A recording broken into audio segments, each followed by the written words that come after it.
He's a narcissist. He's a narcissist. He's a narcissist. We hear about he's a narcissist constantly. Any behavior we don't like, he's a narcissist. We don't like how he responded to you or ghosted you or did something, he's a narcissist. Everyone, that cat and dog and mouse, is a narcissist. At the end of the day, I'm going to be referring it to NPD, which is narcissistic personality disorder, as opposed to he's a narcissist in this episode, because I think it's just difficult for human beings to diagnose everybody. And I have a video on my YouTube channel which discusses the fact that instead of going around diagnosing everybody and their uncle and mother and father as a narcissist, basically anyone who does you wrong as a narcissist, one must understand this simple fact. If you are attracting abusive people, if people in your life are constantly abusing you, you are a magnet to that. And I'm not saying it's your fault. I'm not trying to get esoteric on you. I'm not trying to victim blame. I'm not trying to do any of those things. I am simply letting you know that if it's constant in your life that people are mistreating you, then there is a layer of you that either enjoys playing the victim, and by enjoys I mean it serves you somehow. Maybe it gets your friends to listen to you. Maybe it gets you to feel validated in some way. Maybe it gets you to enjoy a certain melancholy or a sadness in your life. And I know that sounds really strange, but some people thrive off it, especially if you had it in your childhood. Many people with a secure attachment style, self-confidence and self-worth do not entertain narcissistic people in their life, not because they're some kind of prolific psychologist or they've done something incredible. It's just simply the fact that they don't validate the narcissist's behavior. And in this episode, I want to go through 10 or so traits that a narcissistic boyfriend or partner might have, so that you can sit down and be like, okay, are they a narcissist or not? Do I need to look into this? And more importantly, is not for you to be Dr. Google and diagnose everybody, but to understand that if you are letting someone in your life with these traits, be they somebody who has NPD or not, which is something that needs to be diagnosed, you can't do it, a professional needs to do it, whether that be so or not, these traits are not somebody that can be a valid partner to you. So there is covert narcissists and there are outright narcissists. There's different types of narcissists, but basically the thing they have in common is a lack of empathy. And when people think of NPD, they often think about somebody who just really loves themselves sick. So that quintessential influencer who likes to look at themselves, who's always about themselves, who's always very vain. But the thing that I want you to understand is it's not about vanity for vanity's sake. There are some people who've got no NPD. Well, everyone has some narcissism to them. It's a part of a human experience. But somebody who might just like aesthetics or like the way they look or be very into their image or something like that, that it's not coming from a painful place of having to prove themselves. And maybe they can take a joke and they don't really care. They just like to go to the gym a lot and they like to take pride in their body, but it's not at a cost to putting you down and making you feel bad about yourself. Because to have become a narcissist, you need to lack empathy, because you have in your life been hurt to a point where you have not formed an identity for yourself. It's usually in childhood. They don't have the ability to relate to others' needs because somewhere in their life they didn't have their needs met. So they are oblivious to the fact that someone else is hurt or someone else has feelings, because their interests are at the forefront. And I used to think of narcissism as something that perhaps, is just self-centered and bombastic, but in reality, they are probably the people who are easily hurt the most. Narcissistic rage is something that you have to see to believe, because if you've hurt a narcissist and told them something to hurt their ego, they will literally try and destroy you, because to them it really matters what you and others think. I think the ability to laugh at yourself and not take things seriously is a surefire sign that someone does not have NPD. The second sign is grandiosity, delusional grandeur. It's that quintessential boyfriend on the couch who thinks he's going to be some kind of stockbroker. And it's not youthful delusion, because when you are young, you have a slight narcissism and idea that somehow the world might owe you something, but that does not necessarily mean you have NPD. They believe they are superior, or at least they let you feel that. They fantasize about wealth and power, and they talk about it when in reality they might have not done anything in order to earn that, or really that's not grounded in their life. They seek attention. They want attention excessively, constantly, validation and praise. And that's where I talk about a narcissist's ego being so fragile, because if you think about it, a narcissist needs you in order to validate them. So it's a vampiric relationship, them being the vampire and you being the vessel of blood that they need, okay? Or like fruit, if it's a fruit bat. They need you in order to have that validation. And that is why often, if they cannot get their narcissistic supply from you, if you're not telling them they're great, if you're not kissing their butt, they will need to get it from somewhere else. They cannot live without it, because essentially what I want to communicate to you that is, if a narcissist does not have approval, praise, and their ego stroked, they cannot live like that. They will go elsewhere. They have a sense of entitlement for which they have done nothing for, and they have an air of arrogance. Now, I don't want you to confuse this for confidence. It's a feeling that somebody is superior. So if they're acting superior to you, it's always at a reference to you as opposed to themselves. Now, those are the basic baselines of NPD, but that doesn't really leave you anywhere, because I mean, that could be anybody. If you're in a relationship with someone with NPD, the first thing you will notice is the love bombing aspect. What is love bombing? Love bombing is somebody who will come in so strong, adore you, want to do everything with you, everything for you. They can't get enough of you. They are just obsessed with you.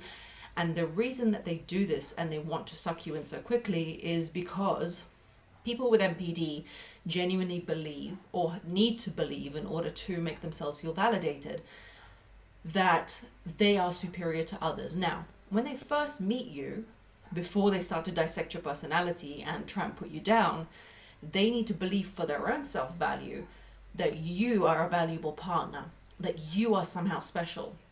So love bombing isn't always about them trying to trick you or manipulate you. It is sometimes about them tricking themselves, because them being the king of the world and superior, they are going to find a partner that is superior.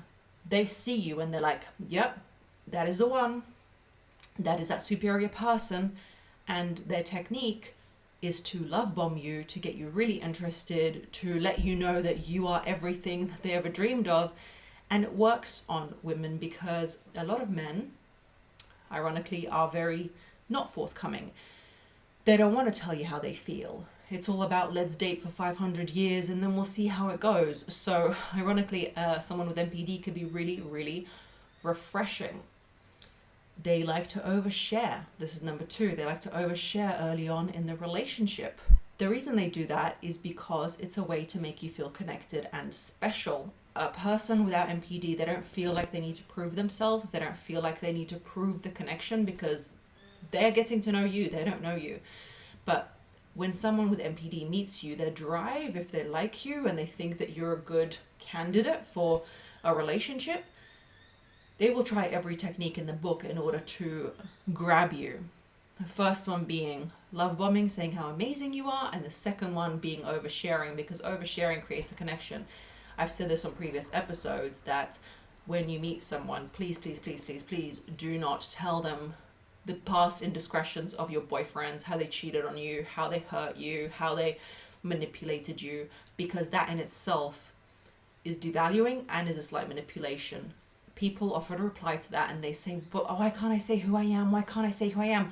Linda, you can say who you are with trusted people. Know that your body, your emotions, and your time is precious. So if you think it's okay to come in when you met Dave at a date and divulge all your past things to him and let him know that your ex cheated on you and it was tragic, understand one of two things. Number one, he's going to go and he said, why did he cheat on her? And this is the unfortunate part. He's going to go, why did he cheat on her? Why did she stay? Does she not see her own value? He's going to judge you from that, and we don't need that. A person who already loves you and is in a relationship with you is not going to judge you for that. So we leave that to later. But secondly, you yourself are using in order to get closer to that person, to seek empathy, to seek sympathy, to seek kind of validation, and that is not needed. Nobody needs to know your past, how your bowel movements were, how everything was straight away. So when you're dating, you don't need to overshare, but that's a tip for you outside of what people with NPD do. Number 3, the one that everyone knows about, they're excessively vain. They're confident in social situations. They like to brag. They monopolize the conversation. They talk about themselves. And often you will see them make jokes to put others down. It might not be you because they're trying to make you, attracted to them at the start. But over time, it will switch to you. They know they can't do that to you straight away. It might be at the expense of their friend. It might be at expense of their mum, their dad, whoever is hanging out with you in the situation. You will notice that they are excessively vain. It's all about them. It's all about pleasing the crowd. And they don't care how that comes across with other people. And if you get wound up in their web, it's going to be you. It's going to be, guys, look at her. She didn't know what the dress code was. Or, oh my God, look, she came here with da-da-da to get other people's laughs. They don't really care about the fact that it's at your expense. Number 4 is they are obsessed with success. You have to be careful with this because this whole narrative about high value men, he needs to be this, he needs to be 6 figures, he needs to be that. Success is quiet, wealth is even more quiet. You need to understand that if somebody is truly in their masculine and truly present and truly successful, or in their feminine, and they have success in their life, they are not going to be constantly talking about it. It's not something that they need to do. And it's not something that they need to prove. As you get into a relationship with them, number 5 will come up.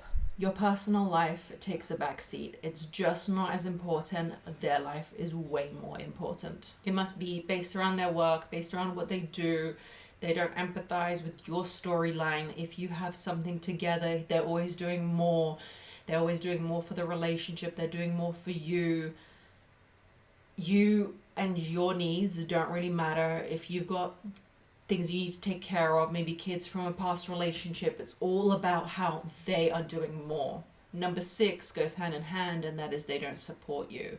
If something goes wrong in your life, they are a fair weather friend. They are not there to support you, ask about you, ask how you are. This will turn them mean quite quickly.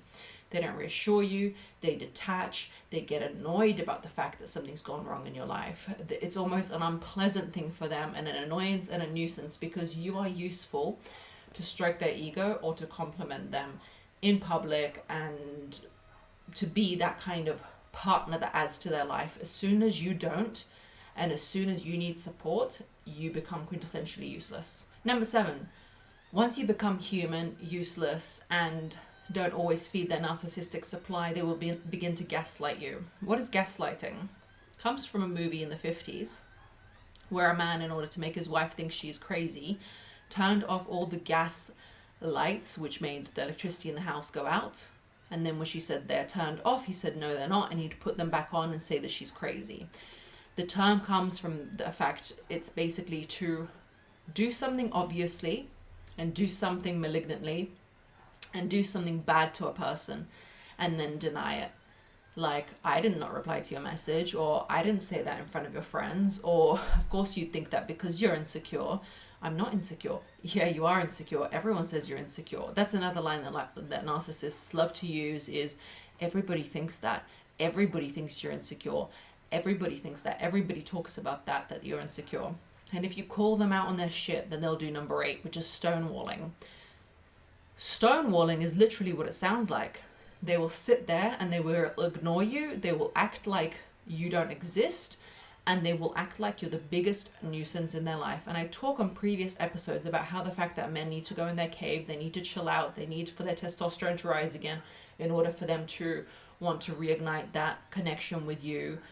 But if he's giving you the silent treatment, literally acting like you are not there, then that is stonewalling, and that is a type of punishment, and that is a type of manipulation, and that is something that you do not need to be around. And if somebody is doing that, you need to say very quickly, very clearly, that is not how you mean to go on. My darling, I see you stonewalling me. I see you're ignoring me. If you want to have a conversation like an adult, I am here. But if you want to do this, I'm not here for it. And it needs to be very, very clear. Narcissists, number 9, have control issues. They need to believe and they need to know that they're in control. It comes from either abandonment by their parents or not having control in their youth. And there's a part of me, as much as a bad rep as narcissists get, that empathizes with it. It's really hard to come through life, and one of two things will happen.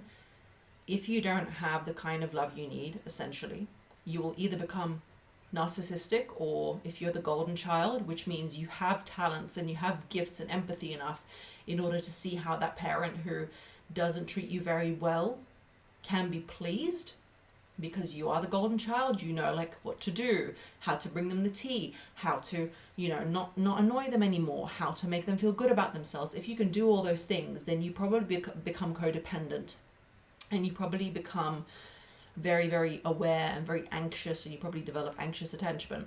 But if you're a person who doesn't know how to deal with something like that, you can't predict your parents' behavior. You can't do it.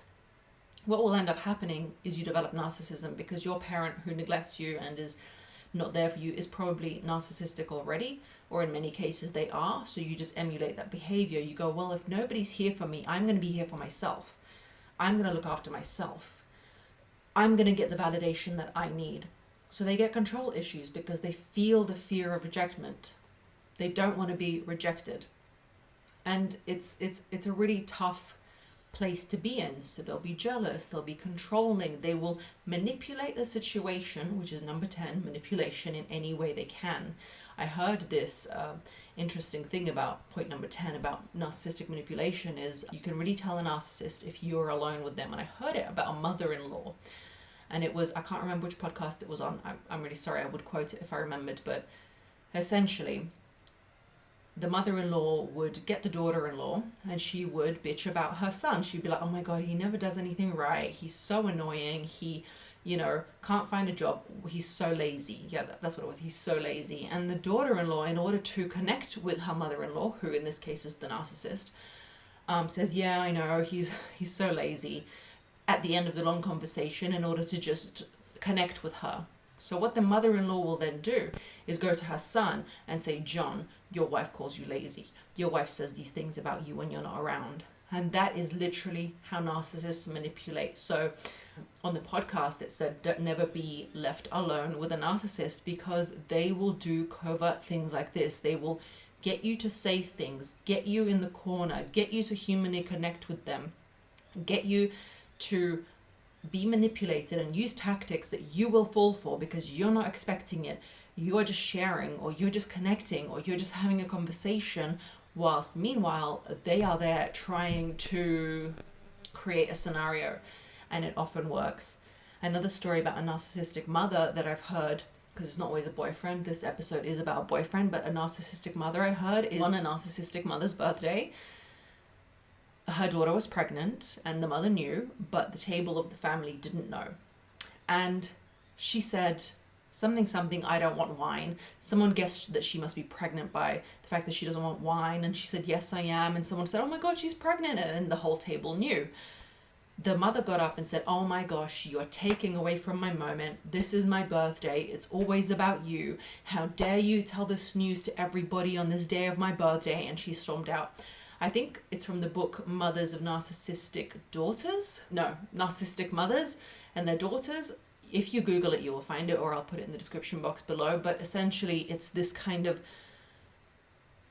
inability to share the spotlight, and everything's a manipulation, and everything is your fault, and everything is constantly triggering, and narcissistic rage is a real thing. And number 11 is risky and impulsive behavior. They're impulsive. They will run off, they will get drunk, they will do excessive shopping, cheating. They will do anything that they can do in order to validate themselves. So if you're not validating them, they will cheat. or they will shop, or they will gamble, or they will do something, which is why often people say, but how do I be in a relationship with a narcissist? The reality is you've got to have a little bit of self-loathing and issues in your own life to want to be in a relationship with a narcissist, because you're quintessentially not being in a relationship with a person, you're being in a relationship with a disorder. You're being in a relationship with a disorder that's running the person, and the hardest thing apparently to cure is NPD, because people rarely come in with it. People rarely come in to have it cured because it is a coping mechanism.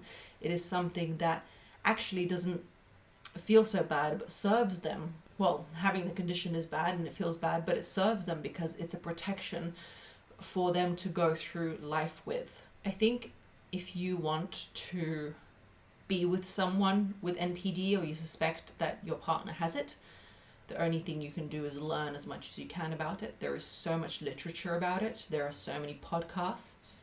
There are so many YouTube videos. So if you suspect this is your partner, it's going to be hard for you to just simply leave.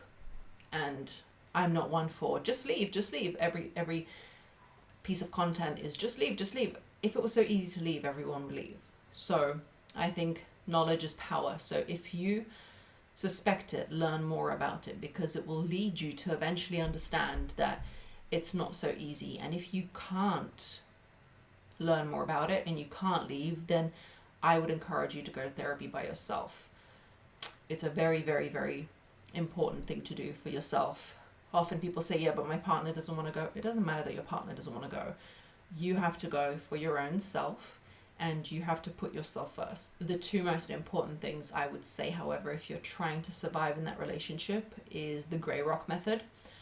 It's a method perfected in order to deal with malignant personalities, and that is to act like a grey rock. Essentially, you're not too happy about things, you're not too sad about things, you basically take your emotion out, and that removes their narcissistic supply. They might get angry about it, they might be annoyed, but there won't be anything to hook to. You're not making any comments, you're not doing anything. Like in the example of the mother-in-law who tries to bait her daughter-in-law to say that her husband is lazy, you just listen and you nod, and you don't say yes or no or anything emotional, but just be there. Be a grey rock. Avoid arguing. Don't take things personally. Nothing's ever personal.